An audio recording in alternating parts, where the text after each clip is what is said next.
ए भैया छोड़ो, वीरवार मत बताओ। सुनो, बाबा साहब अंबेडकर की औलादे जिंदा हैं।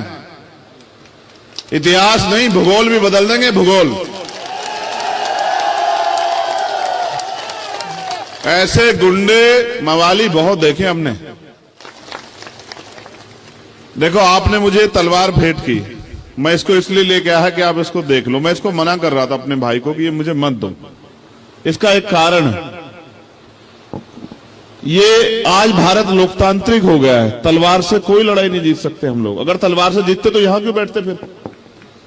भाई जंग लगाने को थोड़ा ही दोगे तुम मुझे, इसे समझ रहे हो नहीं समझ रहे हो? तलवार से कोई लड़ाई नहीं जीती जा रही। भारत लोकतांत्रिक देश है, संविधान है। जिनके पास कलम की ताकत है, ये कलम उनका राज है। जिनका राज है वो कोई धरना नहीं करते। मैं यहां के विषय में भी बात रखूंगा, जो आज घटा उस पर भी बात रखूंगा। मैं बस आपका ध्यान आकर्षित कर रहा हूं। आप यहां इसलिए बड़ी संख्या में जुटे हैं क्योंकि आपको तकलीफ है और आप चाहते हैं आपकी तकलीफ खत्म हो जाए।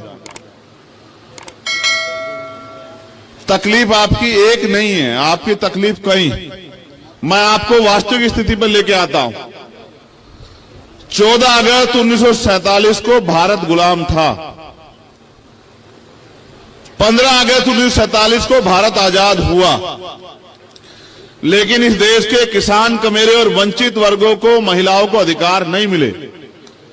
अधिकार मिले जब 26 जनवरी 1950 को बाबा साहब अंबेडकर द्वारा लिखित संविधान इस देश में लागू हुआ। तब इस देश के वंचित वर्ग के लोगों को जानवरों के जीवन से इंसानों के जैसा जीवन जाने का अवसर मिला। अगर देश के प्रथम प्रधानमंत्री आजाद भारत के बेटी को भी प्रधानमंत्री बनने का मौका मिला तो वो बाबा साहब अंबेडकर के संविधान की वजह से मिला। अगर आज बहन बेटियां डॉक्टर, इंजीनियर, आईएएस, आईपीएस बन रही हैं तो वो भारतीय संविधान में जो महिलाओं को अवसर मिले उसकी वजह से मिल रही। और आज अगर हमारी बहनें विधायक, मंत्री, मुख्यमंत्री, प्रधानमंत्री, राष्ट्रपति बनी है आज एक वंचित वर्ग की महिला, तो ये भी बाबा साहब डॉक्टर भीमराव अंबेडकर के संविधान की वजह से हो रखा है। मैं ये बात आपसे क्यों कह रहा हूं? जब 14 अगस्त को जो हालात देश की थी, 15 अगस्त 1947 को आजादी के बाद भी वही हालात थे। 26 जनवरी 1950 को संविधान ने आश्वस्त किया कि देश के हर नागरिक को, प्रत्येक नागरिक को रोटी, कपड़ा, मकान, सम्मान के साथ, अधिकारों के साथ जीवन को मिलना चाहिए। जीवन उनको जीने का अवसर मिलना चाहिए। जिनके पास जमीन नहीं थी उनको जमीन मिलनी चाहिए। जिनके पास घर नहीं था उनको घर मिलना चाहिए। जिनके पास रोजगार नहीं था उनको रोजगार मिलना चाहिए। जिनको पढ़ने के अवसर नहीं थे उनको पढ़ने के अवसर मिलने चाहिए। जो असमानता, जातिवाद के शिकार थे उनको भी सार्वजनिक रूप से घूमने फिरने और नौकरी, अवसर, रोजगार करने के अवसर मिलने चाहिए। जिन पे उद्योग धंधे नहीं उनको उद्योग धंधे मिलने चाहिए। इसके लिए भारत में लोकतंत्र आया कि देश की आम जनता तक उनके वास्तविक अधिकार कैसे पहुंचे। जमीनें नहीं थी आपके पास, जिन जमीनें के लिए आप लड़ रहे हो ये जागीरदारों के पास हुआ करती थी। फिर बाबा साहब अम्बेडकर सर छोटू राम साहब ने लड़े। आज उन्हीं की संतानें यहां बैठी हैं। वो लड़े और जमीनों के लिए लड़े कि जमीन मिले गरीब को, जमीन उसको मिले जो खेती कर रहा है। और फिर भूमि जमींदारी आंदोलन हुआ। जमींदारी जो कानून था वो खत्म हुआ। कमजोर, वंचित वर्ग के लोगों पे जमीन आई, तब आपने खेत में हल चलाया।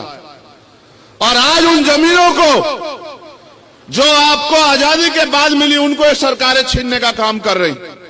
और इनका एकमात्र मकसद ये है, आप नहीं समझ रहे हो, कि जो रोजी रोटी चैन से किसान का मेरा खा रहा है उनकी रोजी रोटी भी छीन लो। वो लेबर क्लास बन जाए, बड़े बड़े धन्ना सेठ, पूंजीपति, इनकी फैक्ट्रियां लगे, इनके बड़े बड़े व्यापार लगे, इनके बड़े बड़े मॉल बने और आपको हर एक चीज के लिए इनके पास गिरवी रखना पड़े अपना घर बार, और इनके यहां जाके आपको रोटी मांगनी पड़े। एक किसान पैदा करता है बंजर भूमि को। मेरे पिताजी प्राइमरी स्कूल के हेडमास्टर थे और उन्होंने मुझे सिखाया, वो खेती भी करते थे।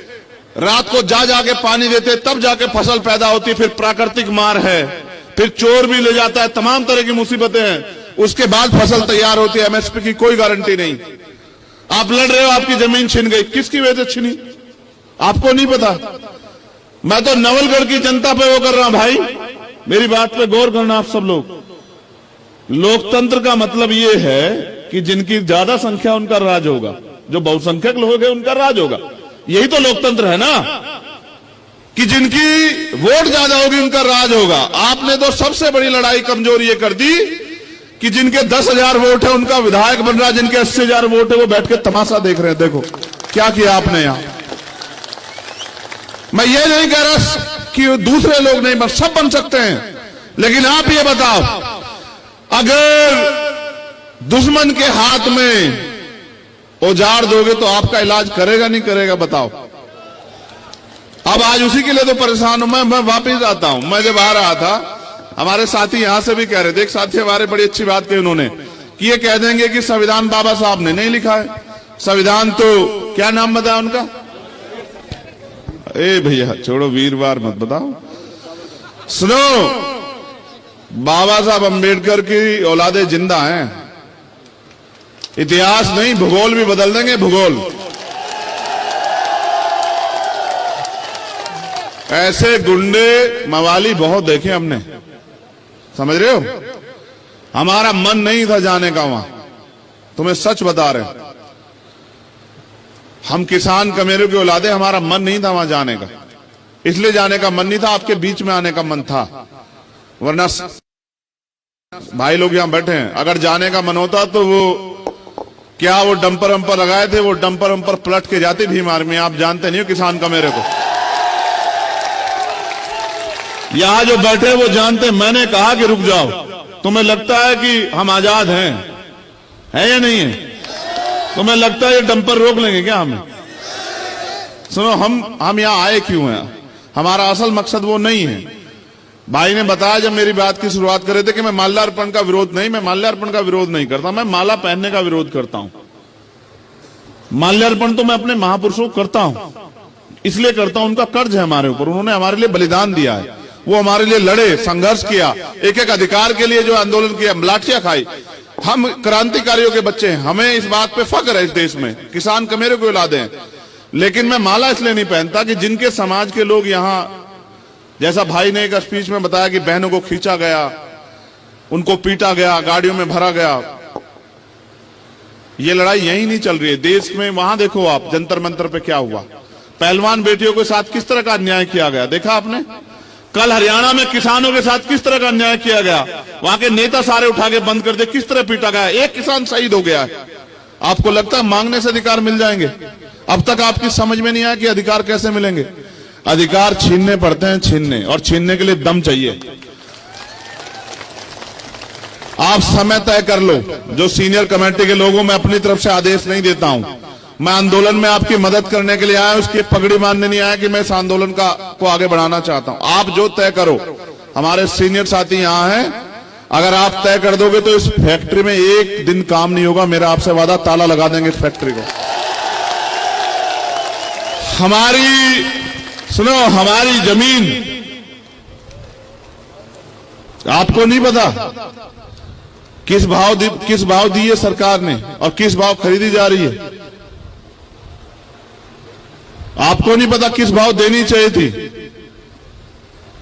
आपको नहीं पता कि क्या मुआवजा होना चाहिए था, सर्किल रेट क्या है, और किस तरह से सरकार के इशारे पे सर्किल रेट कम किया हुआ है, जिससे कि इनकी जमीनें, ये किसानों की जमीनें जो संविधान से मिल गई है, इनको लोग हड़प लें। और आपको नहीं पता कौन कौन से लोग प्रभावित होंगे, जिनके खेत हैं वो तो किसान प्रभावित होगा, लेकिन जिनका घर चलता है खेती से, जो खेती से जुड़े लोगों से जुड़े हुए हैं, चाहे वो लोहे का, लकड़ी का काम करने वाला साथी हो, चाहे जिनके पशु पलते हो, या जिनको छोटा मोटा लकड़ी का रोजगार है, वो सब इनसे प्रभावित होंगे। आप नहीं समझ पाए।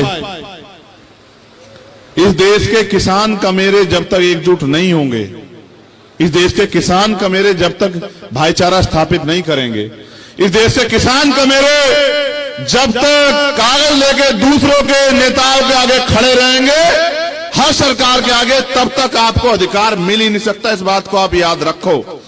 जो किसान फसल के लिए इतनी मेहनत करता है, धरती का सीना चीर के और दिन रात जाग के तमाम तरह की मुसीबतें सह के फसल पैदा करता है, वो आज तक नहीं समझ पाया कि वो इस देश में जब तक अपनी राजनीतिक ताकत नहीं बनाएगा, तब तक उसको कागज लेके या इस तरह के आंदोलनों का सामना करना ही पड़ेगा। और जहां जिस दिन ताकत बना लेगा उस दिन उसकी फसल की भी गारंटी मिलेगी और कोई तानाशाह उनकी जमीन पे को जबरदस्ती एक्वायर नहीं कर पाएगा। अगर आपको ये जमीन अपने हिसाब से जो मुआवजा आप चाहते हैं वो करनी है तो फिर आप ये भी तय कर लो। मेरे लोग तो इसे अपना अपमान मान रहे थे कि भाई उन्होंने जाने दिया। भाई सरकार उनके नहीं जाने देंगे? तुम्हारी सरकार है क्या? लोकतंत्र में वोट की शक्ति सरकार बनी, सरकार उनके नहीं जाने देंगे तो नहीं जाने दें। मगर हम वहां जा क्यों रहे थे आपको पता है? हम वहां शहीद आजम सरदार भगत सिंह जी को नमन करने के लिए जा रहे थे, जिनकी वजह से ये मुल्क खड़ा हुआ, जिन्होंने हंसते हंसते फांसी के फंदे चूमे। हम बाबा साहब अंबेडकर जिन्होंने संविधान लिखा। आज ये जो इस सरकारी इंस्टीट्यूशन है, पुलिस के लोग हों, ये प्रशासन के लोग हों, ये एमपी एमएलए बनते हो, जिनकी वजह से बन रहे संविधान की, जिन्होंने उनको लिखा, हम उनको नमन करने जा रहे हैं। हमारा अपमान थोड़ा ही किया है, इस देश के उन महापुरुषों का अपमान किया जिन्होंने इस देश के लिए बलिदान दिए। क्या ये अपमान हमारे लोग भूल जाएंगे क्या? आप बताओ, क्या भूल जाओगे अपमान? इस अपमान का बदला कैसे लोगे? इस अपमान का बदला किसान कमेरे जिस दिन वोट की शक्ति से, वोट की चोट से लेने काम करेंगे। जो लोग हमें आज बाबा साहब की मूर्ति नहीं छूने दिए, ये विधानसभा की पैड़ी भी नहीं चढ़ पाएंगे। मेरी बात को आप लोग याद रखना। ना हमारी पुलिस से कोई लड़ाई, ना हमारी प्रशासन से कोई लड़ाई, हमारी लड़ाई है अधिकारों की। और मैं यहां हमारे जिम्मेदार लोग बैठे हैं, कमेटी के लोग, मैं उनसे को आश्वस्त करता हूं कि देश में जहां भी अन्याय होता है वहां भीम आर्मी के लोग सीना तान के लड़ाई लड़ते हैं। जहां भी बहनों का अपमान होता है सीना तान के लड़ाई लड़ते हैं और किसी कीमत से नहीं चूकते। यहां जहां किसान कमेरों की लड़ाई हो उस लड़ाई को भी लड़ते हैं। हम आपकी इस लड़ाई में आपके साथ हैं। आप समय तय कर लो। अगर आज तय करोगे, जो यहां की कमेटी आज तय कर लो, आज लगा देंगे ताला, कोई फर्क नहीं पड़ता। हमारे लिए कोई काम ज्यादा जरूरी नहीं है आपकी मांग से ज्यादा। और अगर जिस दिन आप तय कर लोगे इसके बाद उस दिन ताला लगवा लेना। ना हम ताला खोलने से डरते, ना ताला लगाने से डरते। हम तो एक बात से डरते हैं कि किसान कमेरे बोलना कब सीखेंगे, ये अपनी ताकत को पहचानना कब सीखेंगे, ये अपने दोस्त और दुश्मन को पहचानना कब सीखेंगे। लगाते रहो नारे, उठाते रहो झंडे और अपने लोगों के साथ होने वाले अन्याय पे नारेबाजी और धरने प्रदर्शन करते रहो, या फिर तुम पे मौका आएगा। मैं तुम्हें सिर्फ सिखा सकता हूं, तुम्हारी उंगली नहीं पकड़ सकता हूं। तुम पे मौका आएगा अपने साथ हुए एक अन्याय का जवाब वोट की चोट से देके इनको बताना कि अगर हम बना सकते हैं। किसान समझते हो, किसान फसल उगाना जानता है तो काटना भी जानता है ना? जानता है नहीं जानता है बताओ? अगर हम फसल लगाना जानते हैं तो फसल काटना भी तो जानता है। ये तो हमारा लगाएगा पेड़ है जो आपको दुख दे रहा है। इसको सबसे पहले किसने लगाया? हमारे लोगों ने बनाया ना। विधायक बनाया नहीं बनाया?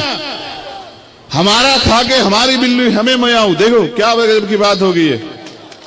हमारे लोग ना बनाते तो बन जाता क्या विधायक? हमारा लगाया पेड़ है, हमने दी ताकत और हम ही काटेंगे इस बार। ये भी याद रखना इस बात को अच्छी तरह से। और ऐसा काटेंगे कि आज के बाद कोई, कई मामले मेरे सामने आ गए, आज के बाद कोई जो है विधायक और एमपी, कोई मंत्री किसी किसान की जमीन पे गलत नजर नहीं उठाएगा और किसी गरीब की बच्ची की तरफ आंख उठा के नहीं देखेगा। हम सब जान रहे हैं उनके कर्मों को यहां। लेकिन मैं आपसे कहना चाहता हूं, सिर्फ नारों से काम नहीं चलेगा भाइयों। बहुत कम समय बचा है। जैसे ये आंदोलन हो रहा है, अपने आंदोलन को मजबूत करो और इसके बाद गांव-गांव गली जाके समाज को जागरूक करो।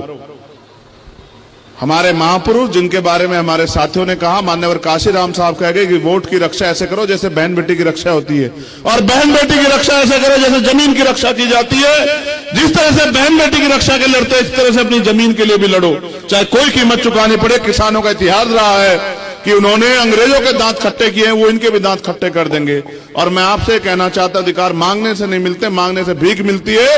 अगर अधिकार चाहिए तो छीनना शुरू करो, क्योंकि समय ज्यादा हो रहा है और मैं जानता हूं आपको जाके अपने घरों के काम भी करने हैं। लेकिन क्योंकि जिन्होंने मुझे बुलाया, मैं चाहता हूं मैं उनको भी सुनूं कि वो इस आंदोलन को कैसे आगे बढ़ाना चाहते हैं। क्योंकि समय ज्यादा हो रहा है और मैं जानता हूं आपको जाके अपने घरों के काम भी करने हैं। लेकिन क्योंकि जिन्होंने मुझे बुलाया, मैं चाहता हूं मैं उनको भी सुनूं कि वो इस आंदोलन को कैसे आगे बढ़ाना चाहते हैं। उनके मन में यहाँ के किसानों के लिए, कमेरों के लिए, मजदूरों के लिए क्या इच्छा है और वो कैसे चाहते हैं कि इन किसानों का हल हो। फिर जैसे मैं उनके आज के बुलावे पे आया, मैं उनके साथ रहूंगा और मैं उनसे कहना चाहता हूं कि जब आप तय कर ले मन में कि इनके न्याय की लड़ाई को जमीन पे मजबूत करना हो, आप हमें बता देना। हम और हमारे सब साथी अपनी पूरी ताकत से इस लड़ाई को मजबूत करेंगे। बस आखिरी बात आपसे कहनी है, उठो, जागो, पहचानो, संघर्ष करो, अपनी ताकत को एकजुट करो और फिर आगे बढ़ो। वक्त आने वाला वक्त आपका, आपको कोई नहीं रोक सकता, क्योंकि आज अगर कोई लड़ रहा है तो वो आप हो, और जो आज लड़ रहा है वो कल का जो है वो लड़ाका कल का ताकतवर बनेगा। जो ताकतवर बनेगा वो अपने लोगों के लिए काम करेगा। साहब ये कहा करते थे कि वोट अगर इनको दोगे तो इनके लोग ताकतवर होंगे, और वोट अगर उनको दोगे तो उनके लोग ताकतवर होंगे। अगर वोट अपने लोगों को दोगे तो आपके लोग ताकतवर होंगे। जब आपके लोग ताकतवर होंगे तो आपके काम करेंगे, आपके लिए खड़े रहेंगे। फिर अच्छा सोचो, यहां अगर हमारा व्यक्ति ताकतवर होता तो क्या यहाँ के सीओ साहब मुझसे कहते कि भैया वहां मत जाओ, उधर परमिशन नहीं है? क्या मुझे परमिशन मांगनी पड़ती? तो मेरी परमिशन तो आप डिनाई करवा रहे हो। आप ताकतवर बन जाओ, मेरी परमिशन खुद ब खुद हो जाएगी। ठीक है, बहुत बहुत धन्यवाद। जय भीम, जय भारत, जय मंडल, जय जोहार, जय जवान, जय किसान। आप सबकी एकता जिंदाबाद। और किसान भाइयों के लिए संदेश आप जीतोगे, थोड़ा सा समय लगेगा। ये बहरी सरकार है, इसको सुनाने के लिए दिमागों की जरूरत है। आज के लिफाके से सुधर गई तो ठीक है, नहीं तो जब कल ताला लगेगा तब सुधरेगी।